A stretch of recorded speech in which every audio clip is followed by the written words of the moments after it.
உலகம் முழுவதும் உள்ள சன்லைஃப் தொலைக்காட்சி நேயர்களே, உங்கள் அனைவருக்கும் வணக்கம். இது நாட்டு மருத்துவம், நலம் தரும் மருத்துவம், எல்லோருக்கும் ஏற்ற பக்க விளைவுகள் இல்லாத பாதுகாப்பான பணச்செலவுகள் இல்லாத மருத்துவம். எளிய மருத்துவ கருத்துக்களை இந்த நிகழ்ச்சியிலே நாம் ஒவ்வொன்றாக பார்த்து பழகி பயன்பெற்று வருகின்றோம். இன்று சில மருத்துவ குறிப்புகளை நாம் தெரிந்து கொள்வோம். சிறு குழந்தைகள் சிறுநீர் கழிக்கின்ற பொழுது கைவிடாமல் அழுவதை நாம் பார்த்திருக்கின்றோம்.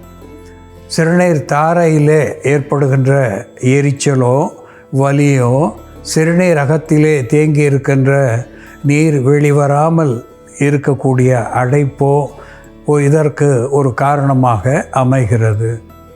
இப்படி சிறுநீர் போக சிரமப்படுகின்ற குழந்தைகளுக்கு வெள்ளரி வித்து, குக்கும்பர் சீட்ஸ், நாட்டு மருந்து கடைகளிலே கிடைக்கக்கூடிய ஒன்று.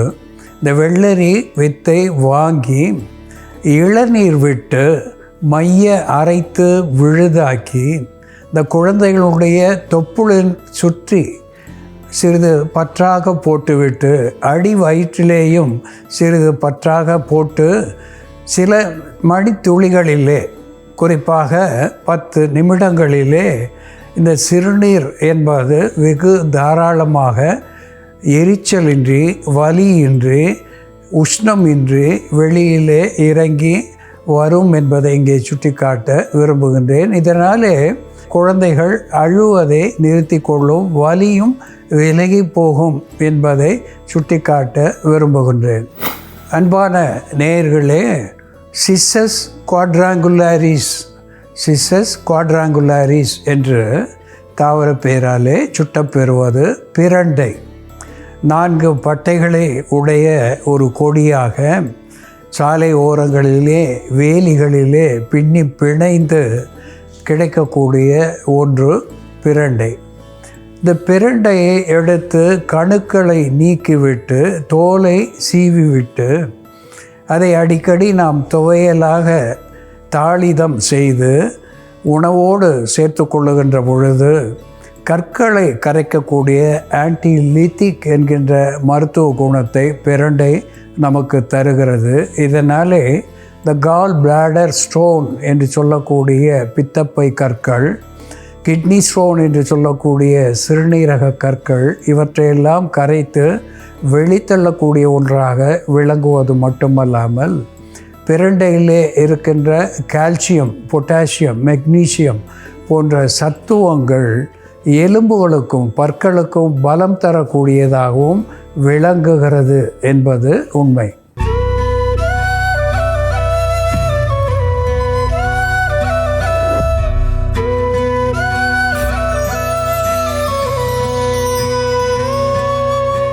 அன்பான நேயர்களே, டாச்சிஸ்பர்மம் அம்மி என்று தாவர பெயராலே சுட்டப்பெறுவது, அஜ்வைன் என்று ஆங்கிலத்திலே சொல்லப்பெறுவது, ஓமமோ என்று தெலுங்கு பாஷையிலே பெயர், ஓமம் என்று நாம் தமிழிலே சொல்லக்கூடிய ஒன்று. இந்த ஓமம் ஒரு ஷேலோகோக் என்கின்ற வகையிலே எச்சில் உற்பத்தியை அதிகப்படுத்தக்கூடியது.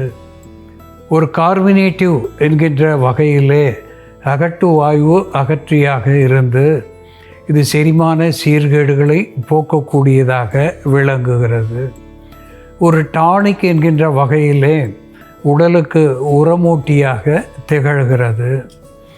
ஸ்டிமுலண்ட் என்கின்ற நிலையிலே உள் உறுப்புகளை சரிவர தூண்டி செயல்பட செய்யக்கூடியதாக இந்த ஓமம் விளங்குகிறது. இதனுடைய மனமே நோய் கிருமிகளை அகற்றுகின்ற ஒன்றாக விளங்குகிறது. இந்த ஓமத்தை ஒரு துணியிலே முடித்து ஒரு பொட்டலமாக வைத்துக்கொண்டு அதை நாம் நுகருகின்ற நிலையிலே மூக்கு ஒழுக்கு, சளி இவற்றையெல்லாம் போக்குகின்ற ஒன்றாக விளங்கி சுவாச பாதையை சீர் செய்யக்கூடியதாக திகழ்கிறது. வயிற்று பொறுமலை போக்கக்கூடியதாக, வயிற்று உப்புசத்தை நீக்கக்கூடியதாக, காசம் என்று சொல்லக்கூடிய டியூபர்குலோசிஸ் என்கின்ற நோயை போக்கக்கூடியதாக இந்த ஓமம் விளங்குகிறது. இந்த ஓமத்துக்கு இணையான மருத்துவ குணங்களை பெற்றிருப்பது குமினம் சைமினம் என்று சொல்லக்கூடிய சீரகம். அக உறுப்புகளை சீராக செயல்பட செய்யக்கூடிய ஒன்று இந்த சீரகம் என்று பல முறை நாம் பார்த்திருக்கின்றோம். சீரகம் ஒரு ஸ்டிமுலண்ட் என்கின்ற வகையிலேயும் கார்மினேட்டிவ் என்கின்ற நிலையிலேயும் அகட்டுவாயு அகற்றியாக இருந்து செரிமான சீர்கேடுகளை போக்குகிறது, உடலுக்கு உஷ்ணத்தை சமநிலையாக வைத்திருக்க உதவுகிறது. இதனோடு பெப்பர் என்று சொல்லுகின்ற மிளகு ஒரு ஆன்டிடோட் என்கின்ற வகையிலே நச்சு நீக்கியாக, உணவு நச்சாக மாறினாலும் சரி, மருந்துகள் நச்சாக மாறினாலும் சரி, கடி விஷங்கள் என்கின்ற நிலையிலேயும் சரி, அந்த விஷங்களை போக்கக்கூடிய ஒன்றாக ஆன்டிடோட் என்கின்ற வகையிலே மிளகு பயன் தருகிறது. ஒரு ஸ்டிமுலண்ட் என்கின்ற வகையிலே உறுப்புகளை தூண்டுவிப்பானாக இது விளங்குகிறது.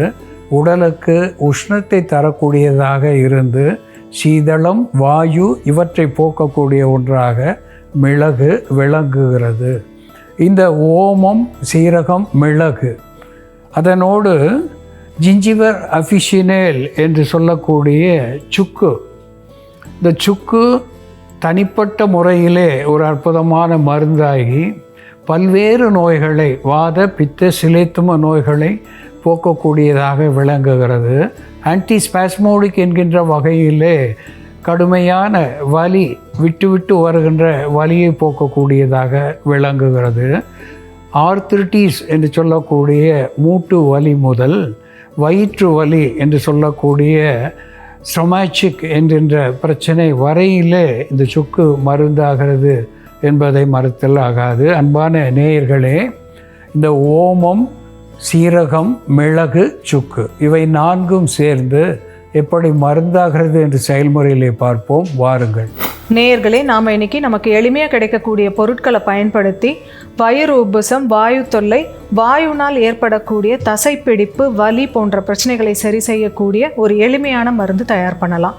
இதற்கு தேவையான பொருட்கள்: ஓமம், சீரகம், சுக்கு, மிளகு, கல்லுப்பு ஒரு அரை தேக்கரண்டி அளவு எடுத்தோம்னா, ஓமம் ஒரு தேக்கரண்டி அளவு எடுத்துக்கலாம். அதே அளவு சீரகம், மிளகு ஒரு 1/4 தேக்கரண்டி அளவு. இது எல்லாத்தையும் வறுத்துடலாம். கல்லுப்பு, ஓமம், சீரகம், மிளகு இது எல்லாமே வறுத்துட்டு கடைசியாக இதோட நம்ம சுக்கு பொடி சேர்த்துக்கணும். சுக்கு நம்ம பொடியாக எடுக்காமல் சுக்கா எடுத்தோம்னா அதை தட்டி இதோடவே சேர்த்து வறுத்து நம்ம சேர்த்து அரைச்சிடலாம். இப்போ இது வறுபட்டுடுச்சு, தீயாமல் கருகாமல் நம்ம எடுத்துடலாம். எடுத்துட்டு இதை லேசாக ஆற வச்சுட்டு நம்ம இதை ஒரு சூர்ணமாக அரைச்சிடலாம். இப்போ நம்ம இதோட சுக்கு பொடி சேர்த்துக்கலாம். சுக்கு பொடியும் ஓமம் எந்த அளவுக்கு சேர்த்தமோ அதே அளவு தான், 1 ஸ்பூன் அளவுக்கு சுக்கு பொடி. கடைசியாக இந்த சூட்டோடவே இந்த சுக்கு பொடியும் நம்ம மிக்ஸ் பண்ணிடலாம். அப்போ தான் சீக்கிரமாக பூச்சி வராமல் இருக்கும். நம்ம ஒரு 10 நாட்களுக்கு கூட இந்த பொடியை ரெடி பண்ணி வச்சுக்கிட்டு தேவைப்படும் பொழுது தண்ணீர் விட்டு இதோட மிக்ஸ் பண்ணி குடிக்கலாம். இப்போ இதை அரைச்சிடலாம். இது ஜீரண மண்டலத்துக்கு மட்டும் இல்லாமல் நுரையீரலுக்கும் சுவாச பாதைக்கும் பலம் தரக்கூடிய மருந்தாகவும், நுரையீரல் தொற்றுகள் ஏற்படாமல் தடுக்கக்கூடிய மருந்தாகவும் செயல்படும். சுவாச பாதையில் இருக்கக்கூடிய அழற்சியை போக்கக்கூடிய மருந்தாகவும் இருக்கும். அதே போல் நமக்கு வாயு தொல்லையினால் ஏற்படக்கூடிய கை கால் வலி, குத்தல், குடைச்சல் போன்ற பிரச்சனைகளும் இந்த மருந்து தொடர்ந்து எடுக்கும் பொழுது சரியாகும்.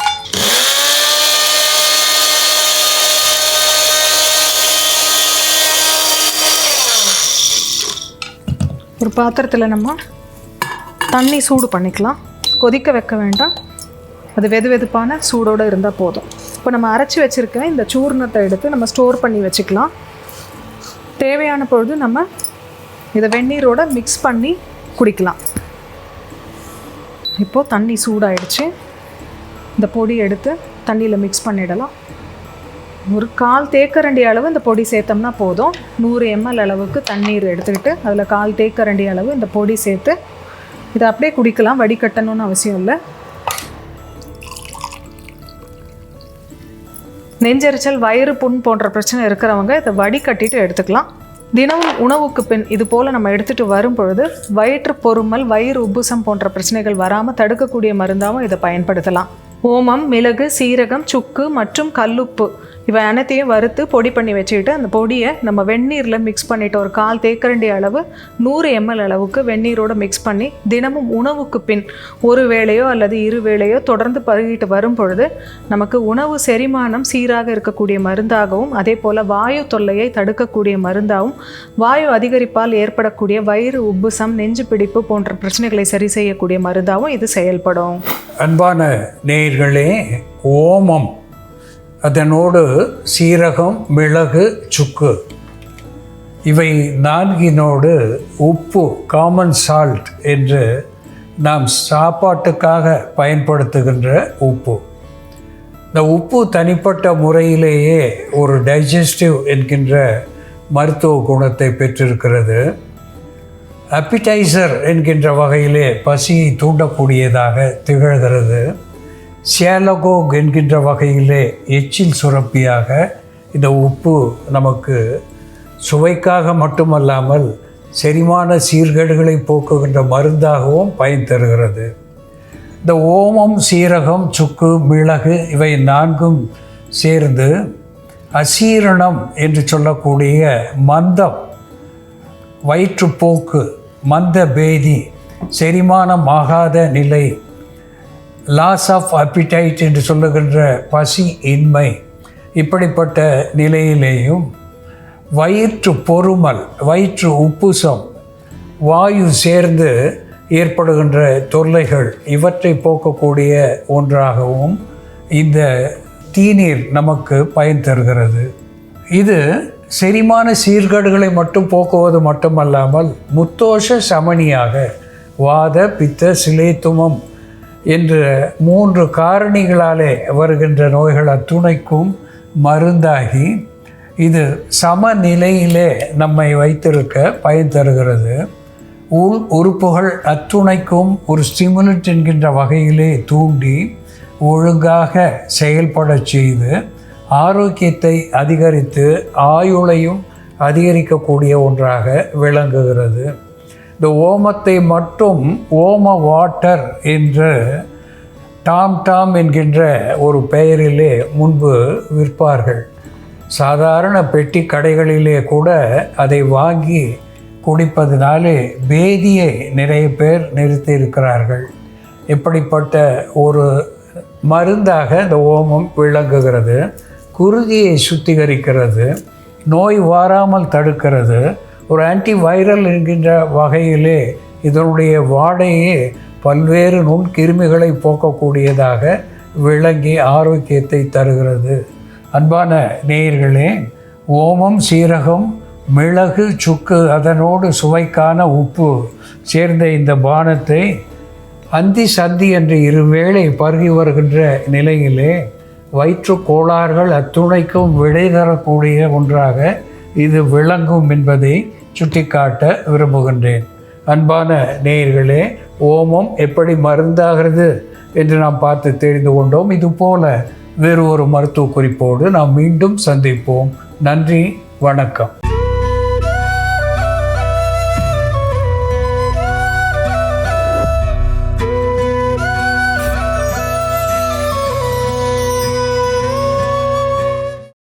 இன்னும் பல வீடியோக்களை காண சன் லைஃப் சேனலை சப்ஸ்கிரைப் பண்ணுங்க.